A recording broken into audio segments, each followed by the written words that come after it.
गुलाम जिया साहब, no doubt इस शहर के अंदर काम हुआ है। अगर मैं पिछले 5 साल की बात कहूं तो जो आइकॉनिक काम है आपका, अटल सेतु का बनना, अभी नवी मुंबई का एयरपोर्ट आ गया, जो पहले कई सालों से बात हो रही थी, उस मामले में शायना बिल्कुल सही है कि बहुत लंबे समय से काम अटके हुए थे जो अब जाकर हो रहे हैं। ये मेगा प्रोजेक्ट है और इनकी भी जरूरत है इस शहर को, नो डाउट।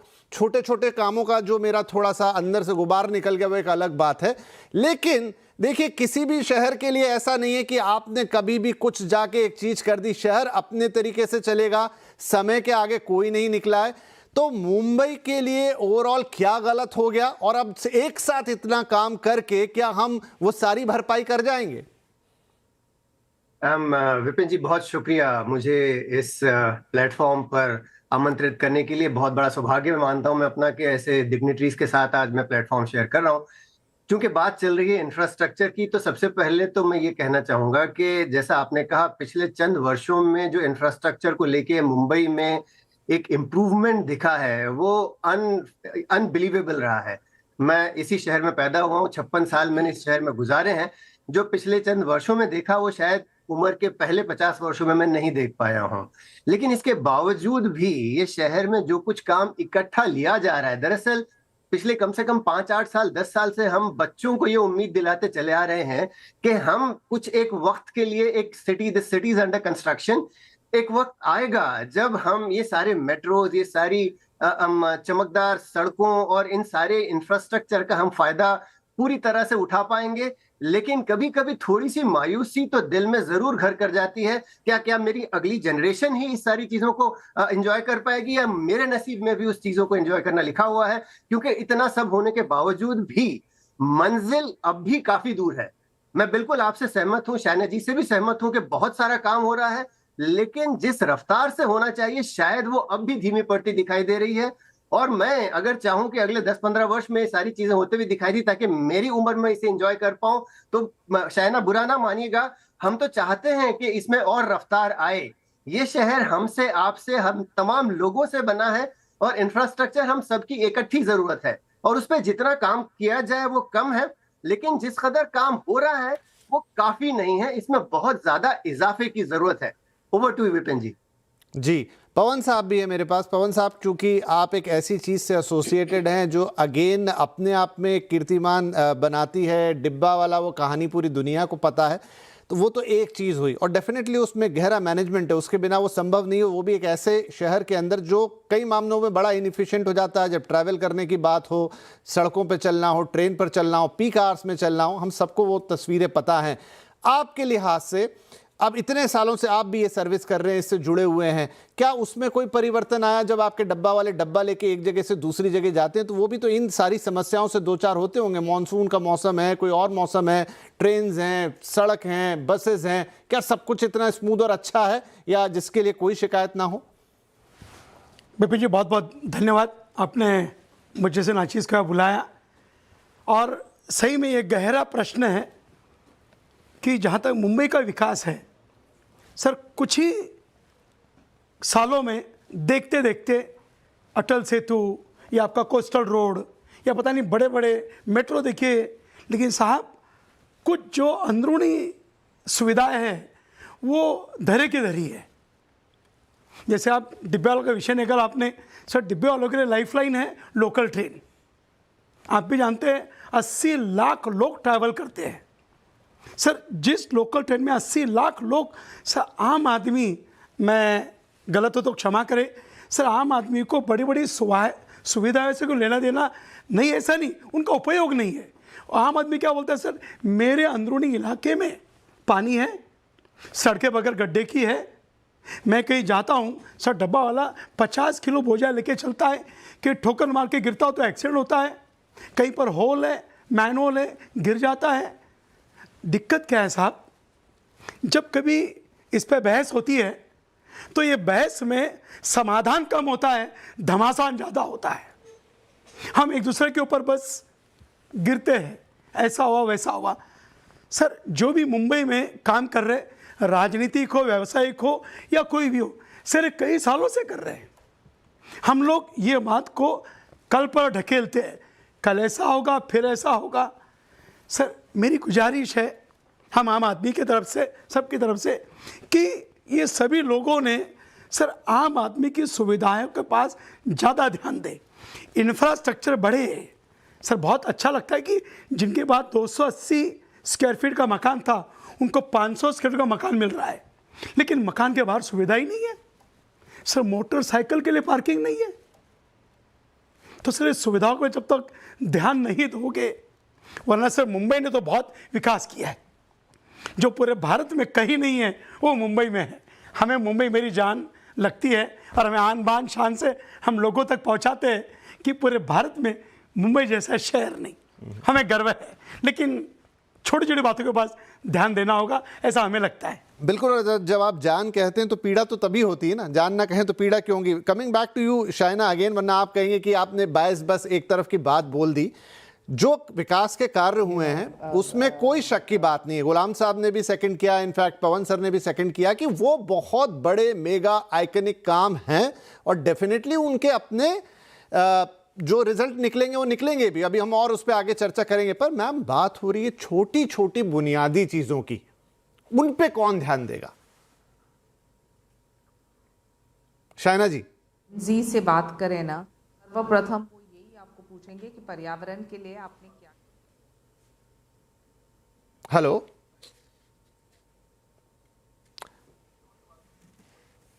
अच्छा ठीक है, एक बार हम कक्कड़ साहब के पास जाते हैं। तो कक्कड़ साहब, अब अगर हम बात करें शहर की अगेन, तो एक ऐसा शहर जिसमें बहुत सारी चीज़ें हैं जो अच्छी हैं, लेकिन हमने बात की अभी, जैसे जो पवन सर ने एक एग्जाम्पल रखा या और अभी हमारी बातचीत हुई वहाँ पर, वो हम क्यों लैक करते हैं? एक तरफ हमारे पास इतना पैसा है, भ्रष्टाचार चलिए उसका एक रीज़न हमने मान लिया, और बहुत सारे जो बड़े सिटीज़ हैं या दूसरे देश हैं वहाँ भी भ्रष्टाचार होता है, ऐसा नहीं है कि नहीं होगा।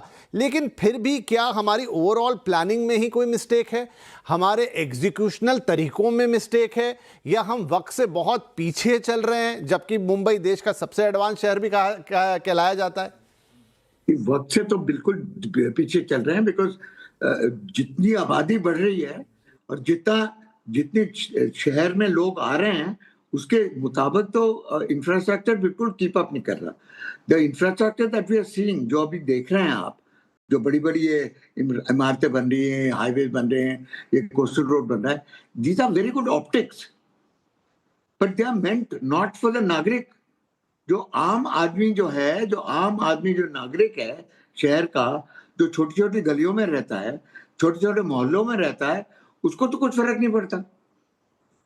अभी अब मेट्रो बना दिया, metro you have to be able to afford the metro. जो मेन स्ट्रीम अभी तक भी हमारी जो नस जो है वो लोकल ट्रेन है, अभी लोकल ट्रेन को तो इम्प्रूव करो ना, तो नागरिक को कुछ फर्क पड़ेगा। अभी डब्बे वाले हैं, they are the pulse of this city. सबसे बड़ी शान जो है हमारे प्रोफेशनल्स में, they're not scientists, they're not doctors, they're not anybody else, they are डब्बा वालास। कैन यू इमेजिन के हमारे डब्बे वाले हमारे शहर के सबसे बड़े शान हैं। इनको क्या दिन पर दिन क्या तकलीफ होती है और कितनी हो रही है ऊपर से और बढ़ रही है। एक जमाने में डब्बा आपका पहुंच जाता था आपके दफ्तर में और आप नहीं पहुंच सकते थे मॉनसून के टाइम में, पर डब्बा आपका पहुंच जाता था। अभी आप भी नहीं पहुंच सकते और डब्बा भी नहीं पहुंच सकता। तो I mean if you look at symptom, अगर आप सिम्टम देखिए, एक सिम्टम पकड़िए डब्बा वाला और उनकी तकलीफें और उनका एफिशिएंसी आप देखिए, तो despite no support, despite no infrastructure, because of the human spirit, because उनकी स्पिरिट कितनी है कि अभी तक वो काम कर रहे हैं और इतने बेहतरीन काम कर रहे हैं। कोई और शहर में होता तो अब तक ऐप्स हो जाता पूरा। बिल्कुल। तो आई थिंक शाइना फिर से कनेक्ट हो गई है। शाइना, आप मुझे सुन पा रही हैं? जी जी जी बिल्कुल जी। तो मैम पता नहीं, अब मुझे नहीं पता कि आप गुलाम साहब की कितनी बात सुन पाई या पवन जी की, और आफ्टर दैट प्रहलाद सर की कितनी बात नहीं सुन पाए। लेकिन कमिंग बैक टू यू, हाँ जी कोई बात नहीं।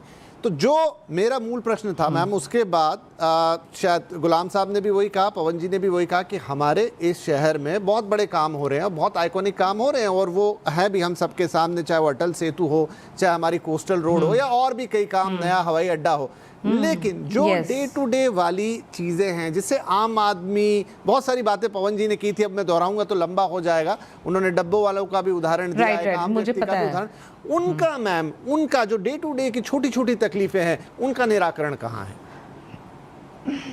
नहीं, लेकिन मुझे लगता है कि संवेदनशीलता है, क्योंकि आप देखिए कि महिला को लेके आज क्या चाहती है महिला? वो चाहती है कि बीएसटी के बस फेयर्स में उनको 50% मुआवजा मिले, एसटी के बसेस में भी उनको 50% मुआवजा मिले।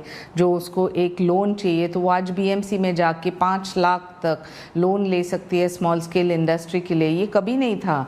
स्वास्थ्य की बात करें तो बीएमसी हॉस्पिटल्स में सर्वाइकल कैंसर जैसे कोई ट्रीटमेंट था ही नहीं, वहाँ वैक्सीनेशंस भी मिल रहे हैं। साथ साथ देख रहे हैं कि बहुत सारे म्यूनिसिपल कॉरपोरेशन के हॉस्पिटल्स एम्स के स्तर पे बनाएं।